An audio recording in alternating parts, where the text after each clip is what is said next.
Okay. Lovely. Okay. So hi, everybody. So my name's Cheryl, and I actually did this dissertation about 5 years ago. It's now. It was 2019 I submitted it. So it's what type and scale of trait mindfulness do HSE professionals identify with? Jane, if you'd like to move on to the next slide.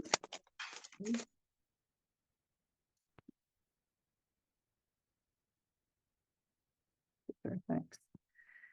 So maybe just a short introduction to myself. So when I was doing my master's, I was working in HSE. I'd worked in HSE for quite some time. HSE means health, safety and environment, but for the purposes of the research, I'm really basing it around the S, which is the safety word. So at that time, I had been doing my mindfulness practice for a few years, and I noticed the following changes in myself with my practice. I had reduced reactivity. I noticed my interpersonal skills had improved. I had a greater capacity to listen and be present for others. Less habitual, ruminative, analytical thinking, a greater resilience to stressful situations. And I'd say I had an increase in situation awareness. So I thought that this would be beneficial to bring to the research problem, which is that within the oil and gas industry, HSE performance, so that's like your safety performance, had plateaued a bit after going after the usual areas of technical procedural training. The focus was definitely on behavioural safety. And so the literature review was based around sort of mindfulness and HSE. There wasn't an awful lot in the literature for HSE and mindfulness or safety and mindfulness, but I did find a few things. But before I sort of delve into the actual research problem itself and the research, I thought I'd spend a little bit of time just sort of explaining why I think it's safety matters, what I found in the mindfulness and safety research, the different types of mindfulness that I used for this, and just a little bit about HSE professionals. So I think HSE sometimes gets a bit of a bad rap, and I can appreciate that. But it's kind of something that's been around for a long time. In fact, the first mention of sort of safety regulations, it goes back to 1754 BC with the Hammurabi Codex, which was basically around, let me just quote something for you here. So it was about construction standards way back then, before yes, almost 2,000 years ago, almost 4,000 years ago.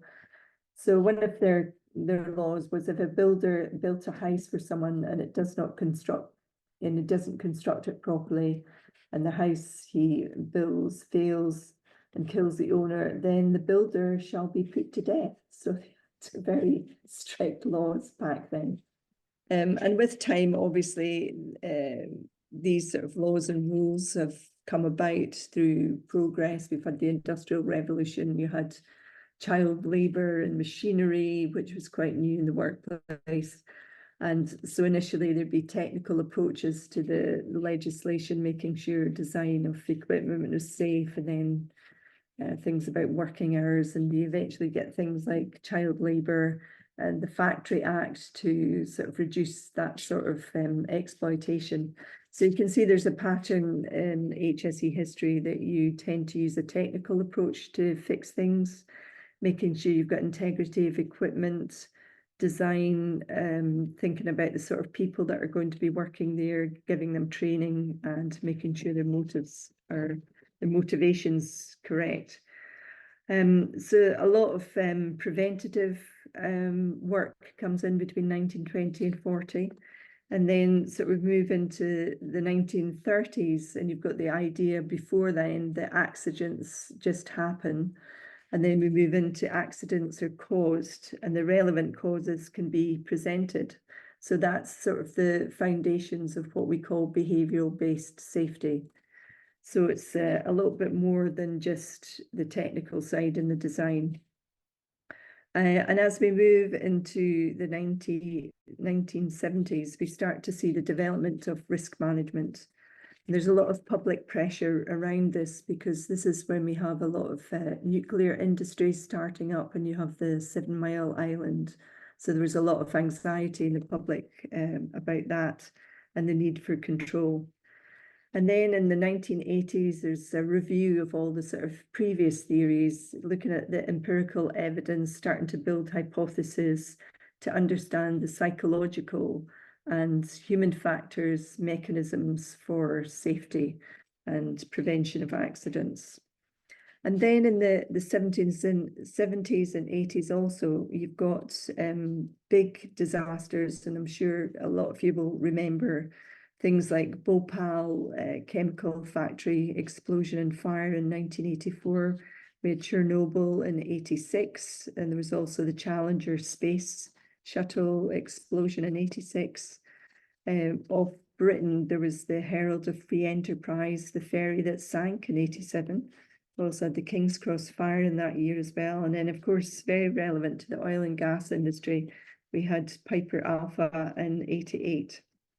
So we're beginning to start to look at how we can improve safety, looking at systems, things like management systems to improve it. And then something called safety culture comes along. And this is a way to describe how organizations manage safety. And it was first noted after the Bhopal disaster. The experts and the government started talking about safety culture. And also it featured quite a bit in the Piper Alpha report after that disaster. So in the 1980s, organizational research focuses on corporate culture to deliver this excellence in performance. But also they want to sort of, there's a need to understand what safety culture is all about. And although you have regulators talking about it, there's no real definition of what it's all about. I did find, though, in 2000, an author called Cooper had built a reciprocal safety culture model. So he was starting to sort of get to the bottom of it, what actually made a difference in terms of performance. And he found that it was, although there'd been focus on situational safety, the behavioural factors definitely supported the reduction in safety incidents. So, and that sort of approach reduced serious incidents and events. So that's sort of the context about why safety matters, and a little bit about what was in the literature about HSE. All I could find on the safety literature, which included reference to mindfulness in the oil and gas industry, and also high reliability organizations such as nuclear. There was some talk about mindfulness, and that was more based about noticing your surroundings. Also mindfulness safety practices used in the Norwegian sector offshore, which had based it along the survey of workers and looking at their trait mindfulness in the nuclear industry as well.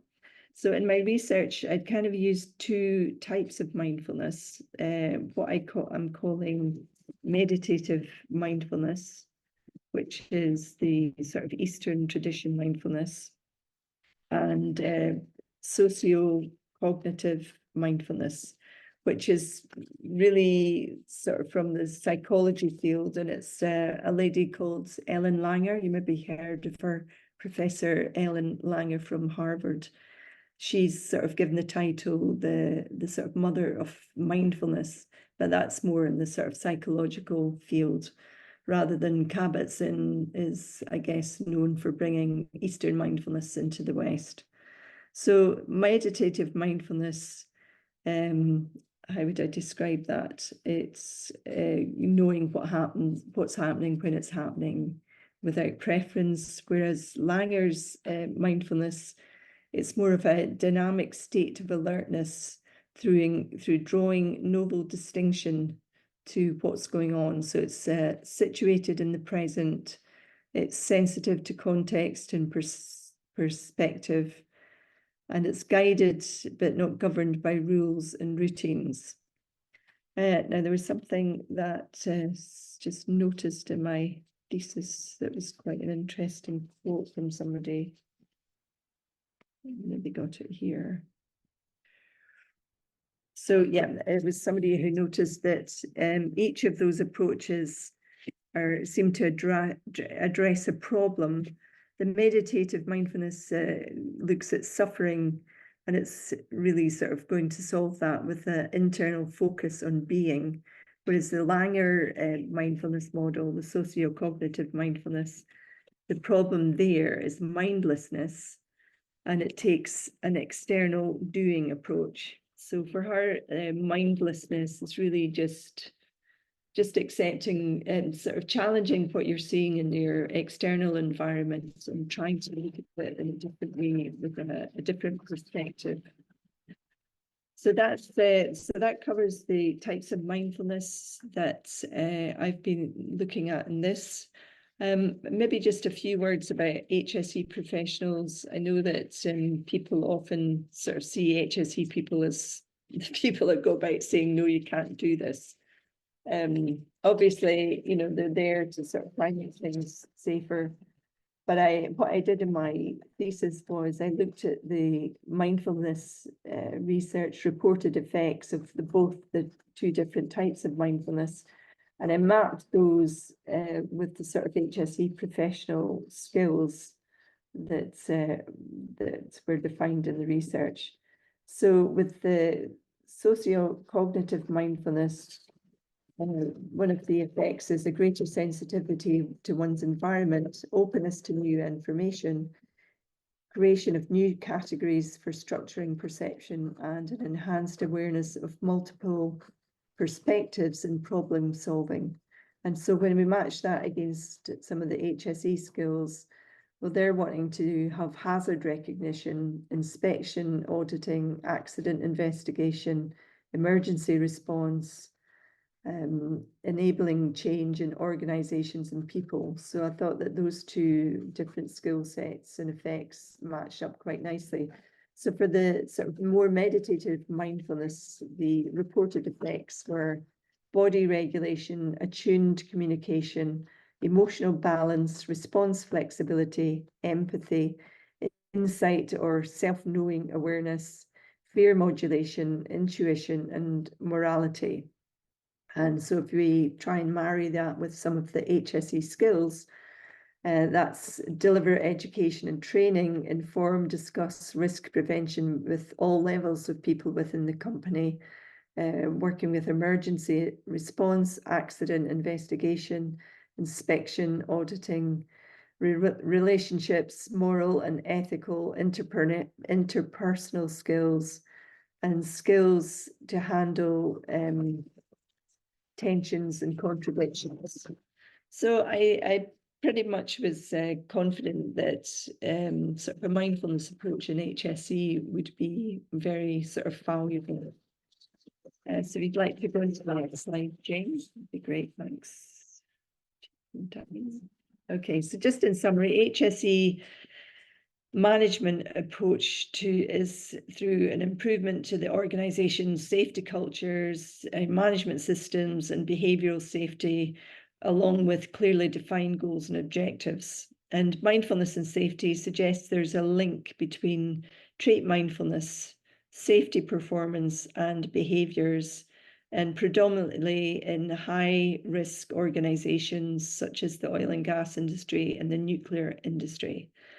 So the HSE role is complex. I don't know if you caught from that sort of comparison with the mindfulness and the skill set that, you know, it's a great deal about communication and observation and tricky situations post-incident, dealing with all different levels of people in the organization. So the reported effects of mindfulness may indeed improve some HSE skills. So what type and scale of trait mindfulness do HSE professionals identify with? That's sort of a step towards understanding this HSE behaviour and mindfulness, and potentially with an intervention. So the research approach, although I guess I came about this research approach just really through the practicalities of being sort of distant to the people that were going to take part in the research. And also I was a bit time constrained. So I definitely needed a method that had a fixed direction and definitive answers. Though part of me really wanted to use the interpretism approach or heroistic approach, where you get to sit down and have long conversations with people and really sort of get a depth of knowledge and understanding from that. But I was really in a place where I needed to be a bit more direct and have sort of like your survey response answers. So for measuring trait mindfulness, I used two different types of measures. They were both surveys that had been verified, and it was two different scales, one particularly for Langer's socio-cognitive mindfulness, and the other one was the Freiburg mindfulness inventory for the meditative type of mindfulness. The Freiburg scale was Likert scale. It was a 4-point scale, and the Langer was a 7-point scale. And the participants that I sought were HSE professionals, mindfulness practitioners as a sort of countermeasure, and just a general population. So at the outset, I had an idea that HSE professionals would have a slightly higher trait mindfulness than the general population. And I expected that the mindfulness practitioners would be much more mindful. I was curious to find out if that would be on both scales or just the meditative mindfulness scale. If you'd like to go, thanks and thanks. So there were differences between the three groups. And I did check the results for reliability and consistency using some statistical tools, which I would have to go back and learn again to understand, but they were very useful at the time, given it was 5 years ago. So the survey data indicated a difference in trait mindfulness between the three groups. The mindfulness practitioner group demonstrated higher trait mindfulness for both of those scales, so both the meditative mindfulness and the socio-cognitive mindfulness. And compared to the two other groups, which were the HSE professionals and the general group. So the HSE group scores were similar, but slightly below the mindfulness practitioners and above the group, the general group, for both of those scales. So it did suggest that the HSE professionals did have a higher trait mindfulness than the general population. And although HSE trait mindfulness was expected, an emerging issue for me was the validity of the HSE group data, because it was quite a small group. There was only 16 in that. And I think it's generally considered you need at least about 30 for the sort of reliability of your data. There was also potential bias of the method, the validity of the group specific questions. I can't even remember what those were now. There was a trend also displayed that trait mindfulness increased with age. So I find that quite interesting, but I don't remember there being a trend in gender, which I think anticipated women would possibly be more mindful than men, but I can't remember what the results of that was. Okay, so that's findings. So the conclusions. So I set out to determine the type and scale of trait mindfulness for HSE professionals within the oil and gas industry. So the HSE professionals scored higher in the externally focused mindfulness, which is the Langer version, and higher scores for both compared to the general group, but lower than the professionals. So an emerging issue was the apparent trend of increased mindfulness with age, as I've just mentioned, and the scale. But there were similar, but not significant findings in the mindfulness and safety literature. So there was limited attention given to this. It could be an area that you could explore further with HSE experience versus training context. So the critical question that arose was the validity of the method used to determine trait mindfulness, the self-report measure relied upon in this research. There's evidence to suggest that mindfulness, let me just say, that you could also triangulate these types of questionnaires with additional scales.